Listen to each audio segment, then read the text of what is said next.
ये आदमी पंजा लड़ाने की ऐसी खतरनाक ट्रेनिंग करता है कि इसको हराना तो दूर, कोई इसके हाथ को हिला तक नहीं पाता। लेकिन क्या वो दुनिया के सबसे खतरनाक खिलाड़ियों का मुकाबला कर पाएगा? जानने के लिए देखिए हमारी आज की कहानी। कहानी की शुरुआत होती है मार्क नाम के एक आदमी से, जो कोरिया में पंजा लड़ाया करता था, लेकिन आजकल वो अमेरिका के एक क्लब में गार्ड की नौकरी कर रहा था। एक दिन उसका पुराना दोस्त किम उससे मिलने आया और उसे पंजा लड़ाने के मुकाबले में हिस्सा लेने के लिए कहने लगा। मार्क को इसमें कोई दिलचस्पी नहीं थी, लेकिन किम ने उसे जैसे तैसे मना ही लिया। फिर वो दोनों मुकाबले की जगह गए जहाँ लोग खिलाड़ियों पर सट्टा लगा रहे थे। जिस खिलाड़ी से मार्क का मुकाबला होना था वो अब तक के सारे मैच जीता था, इसीलिए मार्क पर कोई भी सट्टा लगाने को राजी नहीं था। जल्द ही मैच शुरू हुआ और वो खिलाड़ी काफी जद्दोजहद के बाद भी मार्क का हाथ हिला नहीं पाया। मार्क ने चुटकियों में मुकाबला जीत लिया और किम ने भी काफी पैसे कमाए, लेकिन अब उस खिलाड़ी ने अपनी हार मानने से इनकार कर दिया। वो किम को मारने लगा, जिससे मार्क भी बीच में आ गया और वहाँ हंगामा हो गया। लड़ाई की वजह से उसे नौकरी से भी हाथ धोना पड़ा। फिर एक हफ्ते बाद उसे एक दुकान में सिक्योरिटी गार्ड की नौकरी मिली। उसकी आम सी जिंदगी चल रही थी, लेकिन कई बार उसे घर की याद आती थी। फिर एक दिन उसे किम ने फोन कर कोरिया आने को कहा। वहाँ पर एक पंजा लड़ाने का मुकाबला हो रहा था, जिसके विजेता को विदेशों में खेलने का मौका मिलेगा। मार्क ने अपने पुराने मेडल्स को देखा और एक बार फिर से अपने पुराने सपने को पूरा करने का फैसला किया। जब मार्क कोरिया पहुँचा तो किम उसे लेने आया और दोनों ने खाना खाते हुए काम की बात की। किम उसका एजेंट बनकर उसका बिजनेस संभालना चाहता था। उसे मार्क पर पूरा भरोसा था। उसका प्लान था मार्क को खिलाड़ी बनाकर उस पर पैसे लगाकर सट्टे से माला माल हो जाने का। इसके बाद दोनों ने पूरा दिन शहर घूमा। रात को वो एक क्लब में गए, लेकिन मार्क तो वहाँ भी साइड में खड़ा होकर रखवाली करने लगा। फिर होटल लौटते हुए किम ने उससे पूछा कि क्या उसने उसकी असली माँ को ढूंढने की कोशिश की है। असल में मार्क को उसकी माँ ने बचपन में ही अनाथ आश्रम में छोड़ दिया था। इस पर मार्क ने कहा, देख, जो लोग मुझे छोड़ गए, मुझे उससे मिलने में कोई इंटरेस्ट नहीं है। इसके बाद किम ने उसे होटल में छोड़ दिया। वहाँ मार्क ने जिंदगी में पहली बार उछलता हुआ बेड देखा। उस कमरे में किम की तरफ से एक तोहफा भी था। डब्बे में एक फोन निकला, जिसमें उसकी असली माँ का पता था। उधर किम यो नाम के एक बेहद अमीर गुंडे से मिला और मार्क पे पैसे लगाने को कहा। पहले तो उसे यो से बिना इजाजत के बात करने के लिए उल्टा लटका दिया गया, लेकिन जब यो ने मार्क की वीडियो देखी तो वो उस पर पैसे लगाने को राजी हो गया। हालांकि उसकी एक शर्त थी कि मार्क को उसके ऑर्डर के मुताबिक जीतना या हारना होगा। अगली सुबह मार्क उस फोन के नक्शे के मुताबिक उस जगह पर पहुँच गया। दरवाजा खटखटाने से पहले उसे दो बच्चे मिले, जो उसका भारी भरकम शरीर देखकर उसे राक्षस समझ बैठे। बच्चे उससे डर न जाए, इसीलिए वो बिना कुछ कहे वहाँ से चला गया। उन बच्चों ने फिर अपनी माँ सुमी को इस अजीब आदमी के बारे में बताया। उन्होंने खिड़की से देखा कि मार्क वापस जा रहा था। सुमी कपड़े की एक दुकान चलाती थी, जो काफी घाटे में चल रही थी। उसे गैंगस्टर यो के भी काफी पैसे लौटाने थे, जो उसे बार बार परेशान करने पहुँच जाता था। उस दिन सुमी ने मार्क और यो को मॉल के क्लब में साथ जाते देखा। असल में किम मार्क को यो से मिलाने लाया था। वहीं हम एक अमीर बाप के बिगड़े हुए औलाद को देखते हैं। वो यो का साथी था और सट्टेबाजी में सबसे ज्यादा पैसे लगाता था। फिर मार्क ने एक हट्टे कट्टे आदमी को हराकर अपना हुनर दिखाया। इसी वजह से मार्क और किम को एक 5 स्टार होटल में एक आलीशान कमरा मिल गया। तभी किम को यो का मैसेज आया कि कल मार्क को पहले मैच में जीतना होगा, लेकिन दूसरे मैच में हारना होगा। अब किम को डर था कि मार्क इसके लिए मानेगा नहीं। वो दोनों खाना खाने गए तो किम ने उसको दूसरे मैच में हारने को कहा। हालांकि मार्क तो बिना किसी दिक्कत के मान गया। अगली सुबह सुमी बच्चों को स्कूल के लिए तैयार कर रही थी। उसके बेटे जो को डर था कि राक्षस फिर से आ जाएगा, लेकिन सुमी ने कहा कि शायद वो मार्क को जानती है। जब बच्चे चले गए तो उसने पुरानी तस्वीर निकाल कर देखा कि मार्क की उसकी माँ के साथ एक तस्वीर थी। वहाँ बच्चों ने मार्क को बाहर देख लिया और जो ने तो उसे पुलिस बुलाने की धमकी भी दे दी। मैं पुलिस बुला लूंगी और फिर वो आपकी हड्डी पसली तोड़ देगी, देख लेना। फिर हम देखते हैं कि यो ने कोरिया के सबसे तगड़े पंजा खिलाड़ी कॉम्बो को बुलाया था, ताकि मार्क की काबिलियत परखी जा सके। लोगों की खचाखच भीड़ थी और मार्क ने आसानी से 7 फुट के हाथी जैसे आदमी को पहले मैच में हरा दिया। इससे कॉम्बो भी काफी प्रभावित हुआ। सुमी भी वहाँ मार्क को देखने आई थी। ब्रेक के वक्त यो उस पर जबरदस्ती करने लगा, क्योंकि सुमी ने उसके पैसे नहीं लौटाए थे। मार्क ने भी ये सब देखा और जब दूसरा मैच चालू हुआ तो वो जानबूझकर जीत गया, ताकि यो को नीचा दिखा सके। जब यो अपनी धौंस जमाने लगा तो मार्क ने उसे धक्का दे दिया। किम बेचारा मार्क और यो दोनों को शांत करने में लग गया। उसे पता चला ये सब सुमी की वजह से हुआ, तो वो अगले दिन सुमी से मिलने गया। तभी यो भी वहाँ आ पहुँचा और किम की धुलाई कर दी। अचानक मार्क बीच में आ गया और यो के मुस्टंडों से अकेला भिड़ गया। कुछ देर बाद पुलिस आई और मार्क और किम को गिरफ्तार कर ले गई। मार्क को छुड़ाने के लिए उसकी आईडी की जरूरत थी, लेकिन उसका बैग और पासपोर्ट तो पिछले मैच में ही खो गया था। इसके बाद उसने पुलिस वालों से पंजा लड़ाकर साबित किया कि वो सच में एक खिलाड़ी है, लेकिन उन्होंने फिर भी उसे जाने नहीं दिया। तभी सुमी वहाँ आ पहुँची। न जाने कैसे उसे मार्क का पासपोर्ट मिल गया था। तब पता चला कि सुमी मार्क की सौतेली बहन है और उसकी माँ दरअसल 1 साल पहले गुजर गई थी।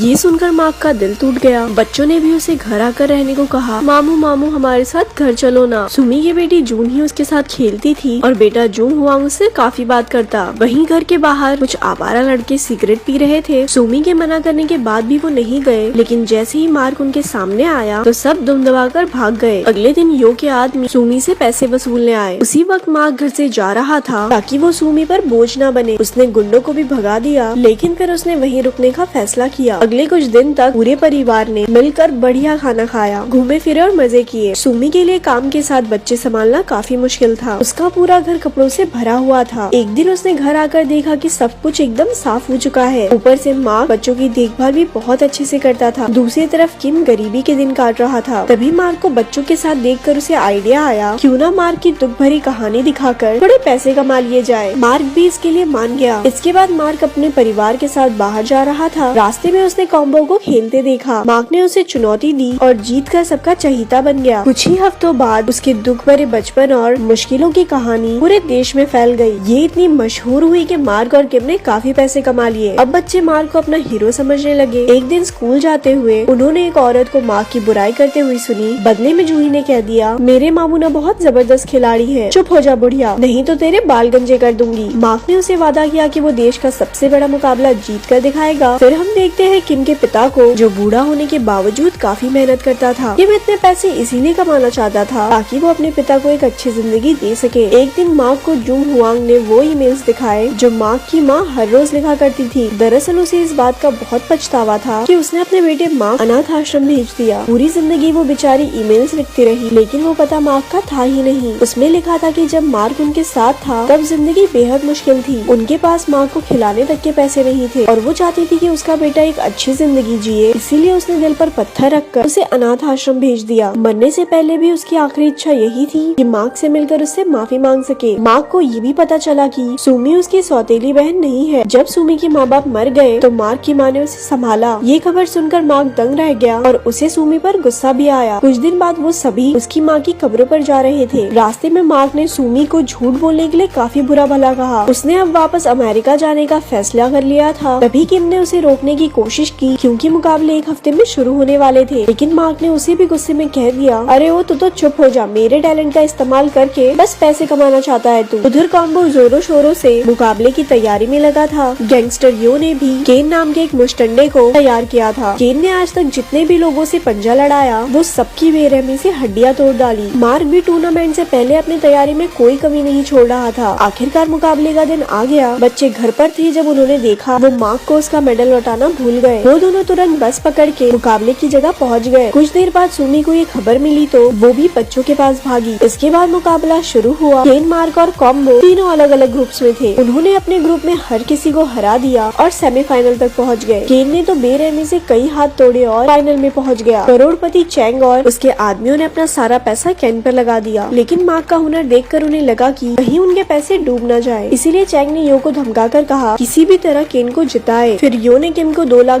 देकर कहा कि मार्क को सेमीफाइनल में कॉम्बो से हारना होगा। हमेशा की तरह किम की जीभ लपलपाई तो उसने पैसे ले लिए और सीधा मार्क के पास पहुंचा। लेकिन मार्क ने हारने से साफ इनकार कर दिया। किम ने कहा कि इन पैसों से उसकी पूरी जिंदगी बदल सकती है, लेकिन मार्क के लिए अपनी भांजी से किया हुआ वादा कहीं बढ़कर था। आखिरकार उसने कॉम्बो से टक्कर का मुकाबला किया और जीत गया। वहीं ब्रेक के समय यो ने किम को पकड़कर उसकी हड्डियों को थोड़ा ब्रेक किया, लेकिन उन गुंडों को मार्क ने एक एक करके धूल चटा दी। अब किम ने भी पैसों का लालच छोड़ दिया और उसने मार्क को जी जान लगाकर जीतने का हौसला दिया। ना और ले ले पैसे। अब शुरू हुआ आखिरी मुकाबला, जिसे देखने के लिए सबकी सांस अटकी हुई थी। तभी केन ने चीटिंग की, जिससे मार्क का हाथ फिसल गया। उसने मार्क का अंगूठा काफी जोर से खींचकर उसे चोट पहुंचाने की कोशिश की। अब केन किसी भी पल जीतने ही वाला था कि मार्क की नजर अपने भांजे और भांजी पर पड़ी, जो उम्मीद भरी निगाहों से उसे देख रहे थे। अचानक बच्चों के मामा में नया जोश भर गया और उसने एक ही झटके में केन को हरा दिया। आखिरकार मार्क ने टीवी पर कहा वो अपनी माँ से बेहद प्यार करता है। उसकी जीत से वहाँ मौजूद हर इंसान की आंखों में आंसू थे। और यहाँ पर ये मूवी खत्म हो जाती है। ऐसी ही और स्टोरी सुनने के लिए हमारे पेज को लाइक